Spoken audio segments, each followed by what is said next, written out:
ಈ ಬಗ್ಗೆ ಮಾತನಾಡೋದಕ್ಕೆ ನಮ್ಮ ಅಸೋಸಿಯೇಟ್ ಎಡಿಟರ್ ಪ್ರಶಾಂತ್ ನಾತು ನಮ್ಮ ಜೊತೆ ಮತ್ತೊಂದು ಸಲ ನೇರ ಸಂಪರ್ಕದಲ್ಲಿದ್ದಾರೆ. ಪ್ರಶಾಂತ್, ವಾಂಗ್ಚುಕ್ ಈ ಹಿಂದೆನೂ ಕೂಡ ಹಿಂಗಿದ್ದೇ ಒಂದು ಎಚ್ಚರಿಕೆಯನ್ನ ಕೊಟ್ಟಿದ್ರು. ಈಗ ಉಪವಾಸ ಅಂತ್ಯ ಆಗೋ ಸಂದರ್ಭದಲ್ಲೂ ಕೂಡ ಹಿಂಗಿದ್ದೇ ಒಂದು ಎಚ್ಚರಿಕೆ ಕೊಡ್ತಾ ಇದ್ದಾರೆ.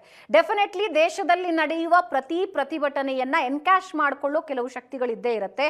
ಅಂಡ್ ಆಫ್ ಕೋರ್ಸ್ ಈ ಸಂಸತ್ತು ಮುತ್ತಿಗೆ ಏನ್ ಪ್ರಹಸನ ನೋಡಿದ್ವಲ್ಲ, ವಾಂಗ್ಚುಕ್ ಅವರ ಮಾತು ನಿಜ ಅನಿಸ್ತಾ ಇದೆ. ಅಟ್ ದ ಸೇಮ್ ಟೈಮ್ ಇಡೀ ದೇಶದಾದ್ಯಂತ ಇದನ್ನ ಹರಡಿಸೋ ಪ್ರಯತ್ನ ಆಗತ್ತೆ, ಸಂಭಾವ್ಯ ಹಿಂಸಾಚಾರ ಆಗತ್ತೆ ಅನ್ನೋದು ಇದೊಂದು ರೀತಿ ಗಾಬರಿಗೊಳಿಸೋ ವಿಷಯ. ಮೌನ ನೋಡಿ, ನೀಟ್ ಪ್ರಶ್ನೆ ಪತ್ರಿಕೆ ಲೀಕ್ ವಿರುದ್ಧ ವಿದ್ಯಾರ್ಥಿಗಳು ನಡೆಸ್ತಾ ಇರತಕ್ಕಂಥ ಹೋರಾಟ ಕೇವಲ ನೀಟ್ ಪ್ರಶ್ನೆ ಪತ್ರಿಕೆ ಲೀಕ್ಗೆ ಮಾತ್ರ ಸೀಮಿತವಾಗಿ ನಡೆದರೆ ಅದನ್ನು ಒಂದು ಶಿಕ್ಷಣ ವ್ಯವಸ್ಥೆಯ ಅಮೂಲಾಗ್ರ ಬದಲಾವಣೆಗೆ ನಡೀತಾ ಇರತಕ್ಕಂಥ ಹೋರಾಟ ಅನ್ನುವ ರೀತಿಯಲ್ಲಿ ನೋಡ್ಬೋದು. ಅದು ಎಷ್ಟು ದಿನ ಮುಂದುವರೆದ್ರೂ ಇಡೀ ದೇಶದಾದ್ಯಂತ ನಡೆದರೂ ಯಾವುದೇ ರೀತಿಯಾಗಿರ್ತಕ್ಕಂಥ ಆಕ್ಷೇಪಣೆ ವ್ಯಕ್ತವಾಗ್ತಕ್ಕಂಥ ಕಾರಣಗಳಿಲ್ಲ. ಆದರೆ ನೀಟ್ ಪ್ರಶ್ನೆ ಪತ್ರಿಕೆ ಲೀಕ್ ಒಂದು ನೆಪ ಮಾತ್ರ. ಅದನ್ನು ನಾವು ರಾಜಕೀಯ ಉದ್ದೇಶಗಳಿಗೋಸ್ಕರ ಬಳಸ್ಕೋತೀವಿ ಅಂತಕ್ಕಂಥದ್ದನ್ನು ಯಾವುದಾದ್ರೂ ಗುಂಪು ಹೊರಟ್ರೆ, ಈಗ ಅದಕ್ಕೆ ವಿದೇಶಿ ಶಕ್ತಿಗಳ ಕೈವಾಡ ಇದೆಯೋ ಇಲ್ವೋ ಅಂತಕ್ಕಂಥದ್ದು ತನಿಖೆಯಿಂದ ಬಹಿರಂಗವಾಗಬೇಕು.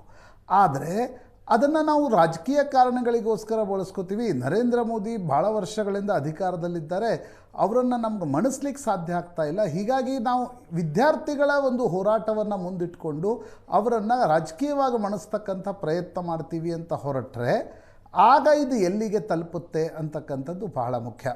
ಸೋನಮ್ ವಾಂಗ್ಚುಕ್ ಒಬ್ಬ ಪರಿಸರವಾದಿ ಕೂಡ ಹೌದು.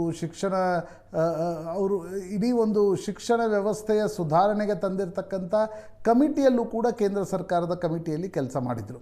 ಹೀಗಾಗಿ ನಿನ್ನೆ JP ನಡ್ಡಾ ಮತ್ತು ಜಿತೇಂದ್ರ ಸಿಂಗ್ ಮೇದಾಂತ ಹಾಸ್ಪಿಟ್ಲ್ಗೆ ಹೋಗಿ ಸೋನಮ್ ವಾಂಗ್ಚುಕ್ ಅವರಿಗೆ ಇದನ್ನು ಮನವರಿಕೆ ಮಾಡಿಕೊಡುವ ಪ್ರಯತ್ನವನ್ನು ಮಾಡಿದ್ದಾರೆ ಅನಿಸುತ್ತೆ.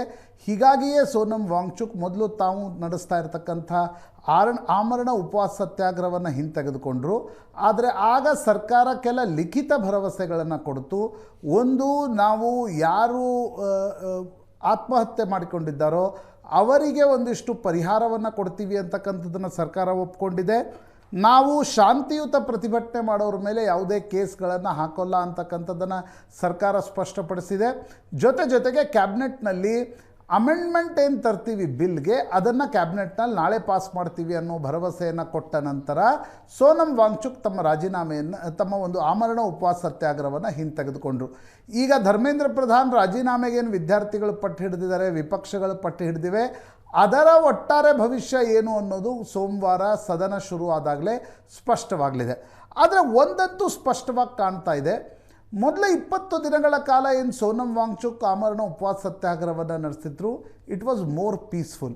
ಆದರೆ ಕಳೆದ 2-3 ದಿನಗಳಲ್ಲಿ ಬರ್ತಾ ಇರ್ತಕ್ಕಂಥ ದೃಶ್ಯಗಳು, ಹೋರಾಟದ ವೈಖರಿಗಳು ಈ ಹೋರಾಟ ನಾಳೆ ಹಾದಿ ತಪ್ಪುತ್ತಾ, ದಿಕ್ಕು ತಪ್ಪುತ್ತಾ ಅನ್ನೋದರ ಸಂಕೇತಗಳನ್ನಾಗಿ ಕೂಡ ನೋಡ್ಬೋದು. ಯಾಕಂದರೆ ಈ ಪ್ರಮಾಣದ ಹಿಂಸಾಚಾರ, ಈ ಪ್ರಮಾಣದ ಕಲ್ಲು ತೂರಾಟ, ಈ ಪ್ರಮಾಣದ ಕಾನ್ಸ್ಟಿಟ್ಯೂಷನ್ ಸರ್ಕಾರಿ ಕಚೇರಿಗಳಿಗೆ ನುಗ್ಗತಕ್ಕಂಥದ್ದೇನಿದೆ ಅದು ಸ್ವಲ್ಪ ಮಟ್ಟಿಗೆ ನಿಶ್ಚಿತವಾಗಿ ಹಾದಿ ತಪ್ತಾ ಇರತಕ್ಕಂಥ ಲಕ್ಷಣ ಅನ್ನುವ ರೀತಿಯಲ್ಲಿ ಕಾಣ್ತಿದೆ, ನೋಡಲಾಗ್ತಿದೆ ಕೂಡ. ಆದರೆ ಇದರಲ್ಲಿ ಸರ್ಕಾರದ ತಪ್ಪು ಕೂಡ ಇದೆ.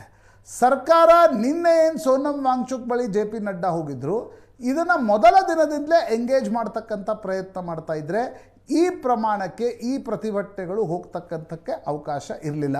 ನ್ಯಾಚುರಲಿ ಈ ರೀತಿಯ ಪ್ರತಿಭಟನೆಗಳು ಮಾಧ್ಯಮಗಳಲ್ಲಿ ಸುದ್ದಿ ಆಗ್ತಿರುವಾಗ, ಇಡೀ ದೇಶದಲ್ಲಿ ಇದರ ಬಗ್ಗೆ ಚರ್ಚೆ ಆಗ್ತಿರುವಾಗ ಕೆಲ ಸಮಾಜಘಾತುಕ ಶಕ್ತಿಗಳು ಅಥವಾ BJP ಅನ್ನುವ ಹಾಗೆ ನರೇಂದ್ರ ಮೋದಿಯನ್ನು ವಿರೋಧಿಸ್ತಕ್ಕಂಥ ಕೆಲ ಸಂಘಟನೆಗಳು ಇದರ ಒಳಗಡೆ ಬರ್ತಾ ಇವೆ ಅಂತಕ್ಕಂಥದ್ದು ಸ್ಪಷ್ಟವಾಗಿ ಕಾಣ್ತಾ ಇದೆ.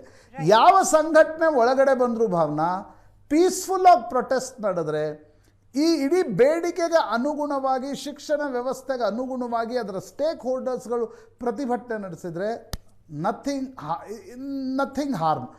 ಆದರೆ ಅದರ ಹೆಸರಲ್ಲಿ ನೀವು ರಾಜಕೀಯವಾಗಿರ್ತಕ್ಕಂಥ ಸ್ಟೇಟ್ಮೆಂಟ್ಗಳನ್ನು ಕೊಡ್ತಾ, ಆ ಒಂದು ಪ್ರತಿಭಟನೆ ಹೆಸರಿನಲ್ಲಿ ಒಂದು ಝುಂಡ್ ಅಥವಾ ಇದನ್ನೊಂದು ಮಾಬ್ ಸೈಕಾಲಜಿ ಅಂತ ಕರೀತಾರೆ, ಆ ಮಾಬ್ ಸೈಕಾಲಜಿ ಅನುಗುಣವಾಗಿ ನಾವೆಲ್ಲವೂ ಜಂತರ್ ಮಂತರದಲ್ಲೇ ಡಿಸೈಡ್ ಮಾಡಿಬಿಡ್ತೀವಿ, ನಾವೇ ದೇಶ ನಡೆಸ್ತೀವಿ ಅಂತಕ್ಕಂಥದ್ದನ್ನು ಹೊರಟ್ರೆ it may be more dangerous. ಪ್ರಾಯಶಃ ಸರ್ಕಾರ ಕಳೆದ 2-3 ದಿನಗಳಲ್ಲಿ ಇದರ ಬಗ್ಗೆ ಒಂದು ಪಾಸಿಟಿವ್ ಆಗಿರ್ತಕ್ಕಂಥ ಎಫರ್ಟ್ ಅನ್ನು ಮಾಡ್ತಿರುವ ಹಾಗೆ ಕಾಣ್ತಾ ಇದೆ. ರೈಟ್ ಪ್ರಶಾಂತ್.